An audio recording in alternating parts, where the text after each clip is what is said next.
Hello everybody, welcome to the United Stands. I'm Mark Goldbridge and this is your latest Manchester United transfer news. Now then, let's talk about Sancho and Onana because we've got a couple of big stories coming in. I also want to review some of the stuff that Ben Jacobs was talking about with Beth earlier. But this has come in the last few minutes. Fenerbahce are pushing hard to sign Jadon Sancho and are prepared to pay the Manchester United winger over $8.5 million in salary. I've got a huge issue with this that I don't understand, and I've said this to you for a few days now. I don't understand why Jadon Sancho would willingly go to Fenerbahce or any other football club when he turned Chelsea down. And he can run his contract down and get a shitload of money in 12 months. I don't understand why he would want to take what is effectively £165,000 a week on a contract with Fenerbahce when he's on 250 grand a week with Man United at the moment. And in a year's time, he'll be on that again because he'll be free. Why would you go and take a pay cut to go to Fenerbahce and Man United are asking for 15 to 25 million pounds? I just feel like I'm missing something here. And I am confused by it because when you look at Jadon Sancho's book value as of today, his book value is about £15 million. As of June 2025, his remaining book value is around 14.6 million, actually. So if we get £15 million for Jadon Sancho, it goes as a break even on our accounts, and also you remove that 250 grand a week. He takes a pay cut, we get money. He goes from freedom fighter to Robin Hood. He's basically given as a check, and I genuinely don't. Look, Ben Jacobs has said this, by the way, and a lot of people have said that United are desperate to get a sale of Sancho, but I don't want to talk about it too much because it's almost like Sancho hasn't figured it out. But you know what I mean? It's like if you just get a loan for another year, you'll stay on 250 grand a week, and in a year's time, all that money that Man United would get, you'll get. And you'll definitely get a good wage as a free agent in a year's time. So I'm surprised that we keep getting these stories about Juventus and Napoli and now Fenerbahce, and they're trying to convince him to come. Maybe it will just end up being a loan deal, but you know what I mean? It doesn't make sense for him to go and sign another contract and let Man United make some money out of it. But maybe we're missing something. I don't know. What Ben Jacobs did say is that he's more interested in a move to a Premier League club or Dortmund, but there are no Premier League clubs biting, and Dortmund are looking elsewhere at the moment. So we'll monitor that one with interest. Let us know your thoughts on that.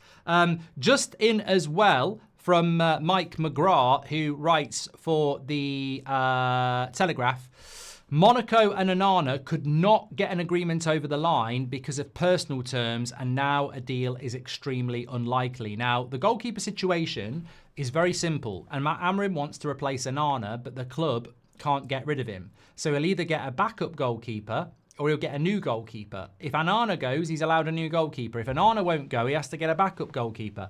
But it's interesting, isn't it? Because this is going to be the stumbling block all along. Monaco come in and he won't lower his wage demands. So this is the problem we've got. It's the same as problem we've got with a lot of players. How do you get rid of players when they won't take pay cuts, they won't lower their terms, regardless of... Look, we empower players, don't we? That's what we do.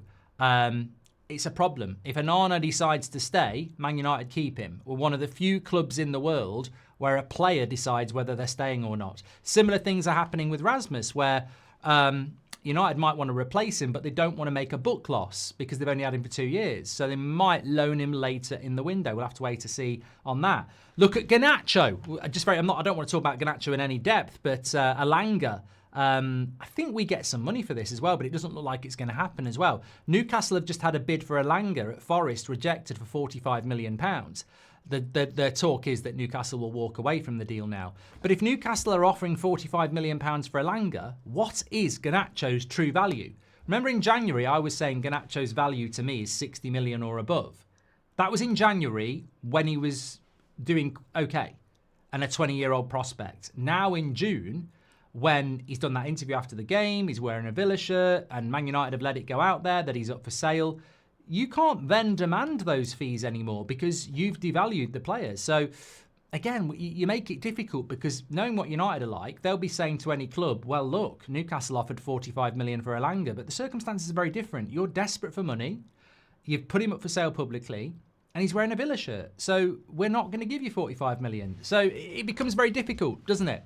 Also, just on another outgoing, Casemiro, this coming in from Ben Jacobs as well, that Casemiro to Al Nassr is not as advanced as maybe was reported last night.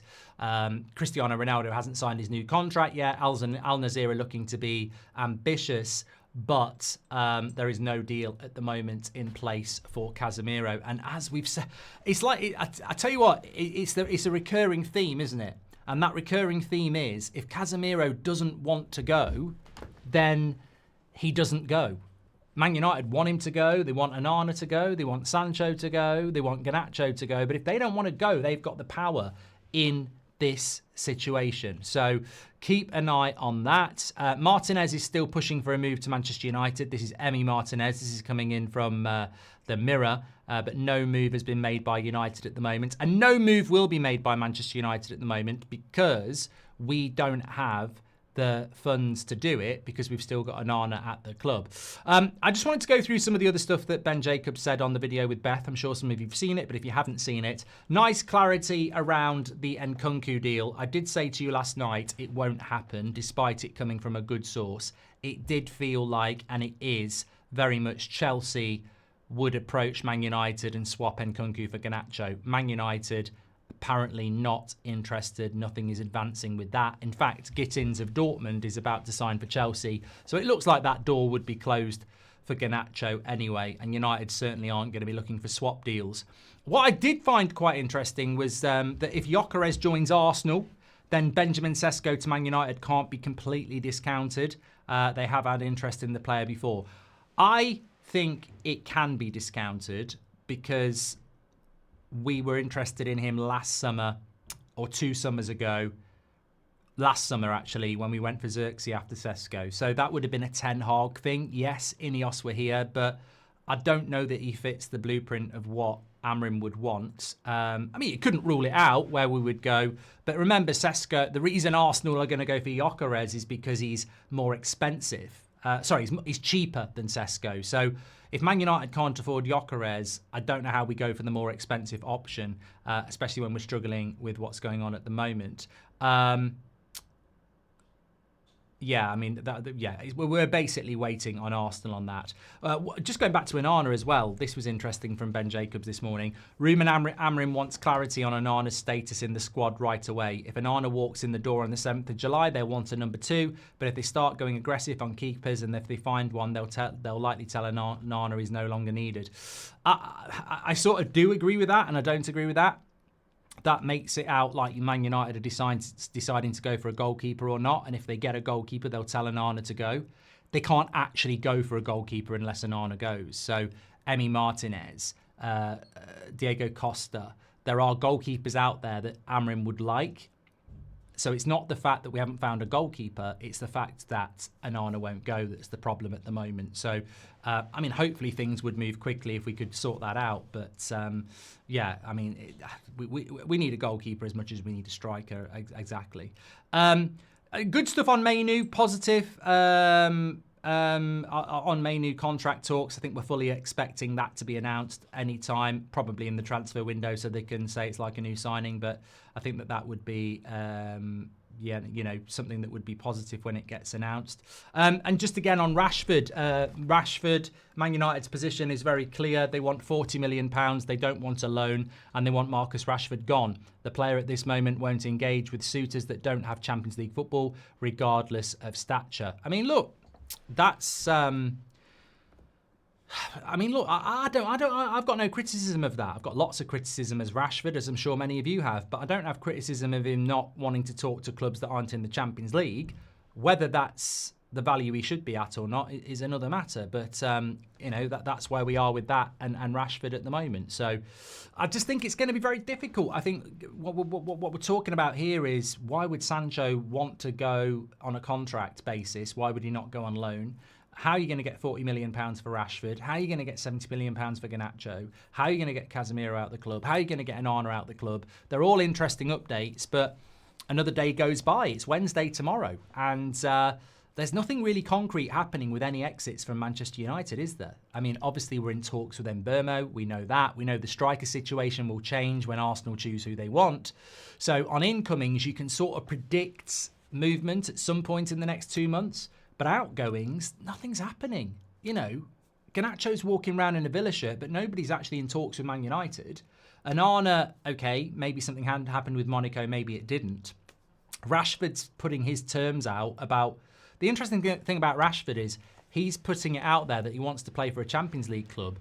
Somebody needs to tell him you need to be talking to clubs before you're putting demands in. It's all right saying you're not going to talk to anyone unless they're in the Champions League. Clearly no one's talking to him either. So on exits, nothing concrete at the moment. But interesting around Sancho. I don't really understand that, but it would be a massive positive if we can sell him. And as I said, the Onana thing's a little bit disappointing if he's rejecting terms with Monaco. Get your comments in below anyway. Just wanted to get some updates in early afternoon. I'm live with you at 8 o'clock tonight. I'll speak to you then live, but get your comments in. I'll speak to you in a bit. Thanks for watching.